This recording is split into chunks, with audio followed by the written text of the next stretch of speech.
ఇతర నియోజకవర్గాలు ఇచ్చి వచ్చిన వాళ్ళకు కూడా ఇంకా బయట ఏం చేస్తారు రారా అదే ఏం చేస్తారండి మన మీటింగ్ పెట్టుకుని అక్కడ ఉన్నారు అందరికి రారి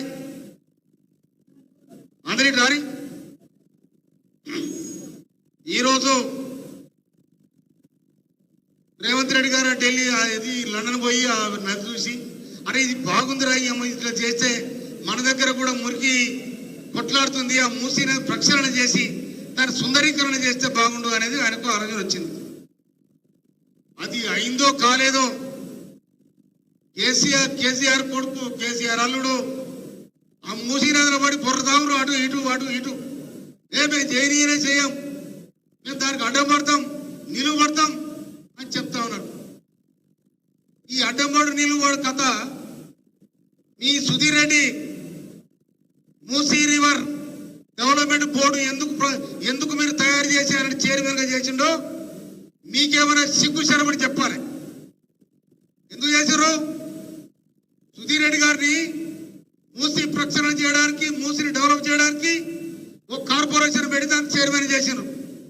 దానికి ఎన్ని లక్షలు కేటాయించారో ఆ లక్షల రూపాయలు ఎక్కడ పోయినాయి? మీరు ఎవరైనా ఇంత చెత్త తీసిరా? దాంట్లో ఆక్రమించుకున్న మొక్క కింద మట్టి తీసినరా? ఇలా చంద్రగఢ దగ్గర మొత్తం ఊడిపోయి మొత్తం లారీలు ఆక్రమించుకొని లారీలు నిలబడతా ఉన్నాయడ. ఇవాళ మూసీ నదికి ప్రళయం వచ్చిందంటే హైదరాబాద్ ఉండదు. మీరు ఎన్నడూ ఆలోచించలే. ఇవాళ మూసీ నది ఎక్కడ పుడుతుంది? అనంతగిరి పద్మనాభ గుట్టల్లో పుడుతుంది. అనంతగిరి పద్మనాభ స్వామి గుట్టల్లో వికారాబాద్ దగ్గర పుట్టి దాదాపు 200 కిలోమీటర్లు నల్లగొండ జిల్లా సూర్యాపేట మూసీ నదిలో అది అక్కడ చేరి అక్కడి నుంచి కృష్ణమ్మ ఒడిలో పోతుంది. దాదాపు నల్లగొండ జిల్లాలో ఇది నిజంగా మా తుంగతుర్తి నియోజకవర్గం శాలిగౌరవ మొత్తం పంట మొత్తం కూడా ఈ మూసి నీళ్లతోనే అది పంట వస్తుంది. పంట పండించుకున్న రైతులు కానీ పండించిన పంట తినే పరిస్థితి లేదు. అటుపక్క అడ్డగూడు మండలం, ఇటుపక్క జైరేడుగూడ మండలం, ఇటుపక్క మోత్కూరు మండలం, దాదాపుగా 5 మండలాల తుంగతుర్తిలో ఇంకా ఇది ఈ మూసీ నది ప్రభావం ఉంటుంది. దీన్ని సుందరీకరణ చేద్దామని గౌరవనీయ ముఖ్యమంత్రి రేవంత్ రెడ్డి గారు ప్రతిపాదన చేస్తే ఈయన గుయ్యగానే ఆయన కూర్తాడు. ఎవరు? కిషన్ రెడ్డి గుయ్యగానే కేటీఆర్ కూర్తాడు. కేటీఆర్ గుయ్యగానే ఆయన కుయ్యం అంటాడు. మరి తను ఇది ఎక్కడ నాకు అర్థం కాదు. వీళ్ళిద్దరికి పొత్తు ఉంటే డైరెక్ట్ పొత్తే పెట్టుకోరు. పొత్తనేది ఎవరు? మీకు అడ్డం వచ్చారు ఎవరైనా? ఈ సందుల్లా ఈ సంసారం చేసేది ఎక్కడిది? మూసీ ప్రక్షాళన కావాలా వద్దా చెప్పాలి. డైరెక్ట్ మీరు చెప్పాలి దమ్ముంటే. ఇవాళ మూసీ పక్కన అడుపక్క ఇటుపక్క ఉన్న పేద ప్రజలు ఎవరైతే గుడిసెలేసుకొని చిన్న ఇల్లు కట్టుకొని ఉన్నారో వాళ్ళందరికీ కూడా పునర్నివాసం కల్పించి వాళ్ళందరూ కూడా పరికల్పించే కార్యక్రమం ఇవాళ రేవంత్ రెడ్డి గారు ముఖ్యమంత్రి గారు ప్రకటించడం జరిగింది. అది మీకు ఇష్టం లేదు.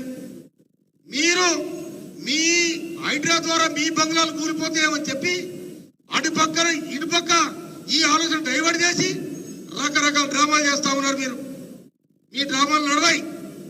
మూసీ ప్రక్షాళన జరిగి తీరుతుంది. దానికి ఎన్ని కోట్లే. ఇంకోటి స్కామ్ అంటుండు. ఈ స్కామ్ లో కాలేజీ పెట్టాల్సింది మీరే. కేటీఆర్ ప్రిన్సిపల్ కావాలి, హరీష్ రావు వైస్ ప్రిన్సిపల్ కావాలి, అన్నిటికీ ఏంటి ఎవరు కావాలి? ఇక మీరే ఆలోచించాలి. స్కామ్లో 15 స్కామ్లు ఎక్కడ పోయి చెప్పుని మీరా పని చేశారు కాబట్టి రాహుల్ గాంధీకి స్కామ్ అంతుందని చెప్తా ఉన్నారు. మీరు మీకేమన్నా జ్ఞానం ఇంగిత జ్ఞానం ఉంటే ఆ పదం ఎట్టి పడుతున్న వాడకూడదు.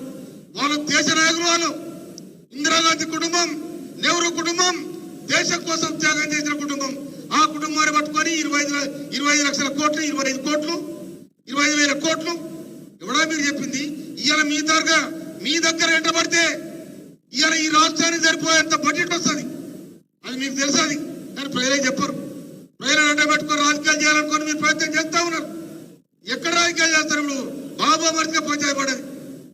ఆ కేసీఆర్ ఆ మంత్రి ఏది అధ్యక్ష పదవి పోతే కేసీఆర్ కనుక నాకు అధ్యక్ష పదవి వద్దురా ఎవరైనా తీసుకోరాని కేసీఆర్ కనుక అంటే ఇవాళ ఇంతలో ఉన్నది కథగా.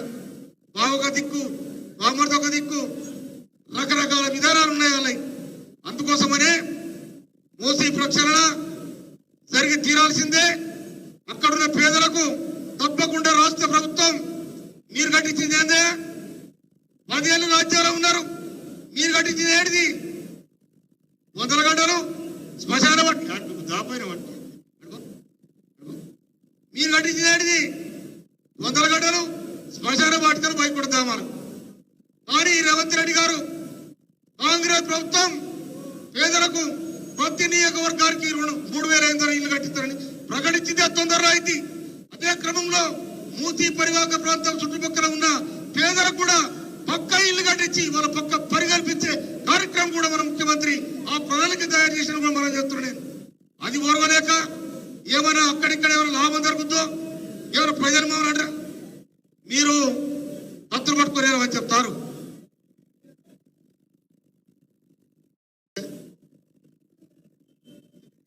ఆలకర్మ నేనేం చేస్తాను. ఇంకా మూసీ ప్రక్షాళన జరగాల్సిందే.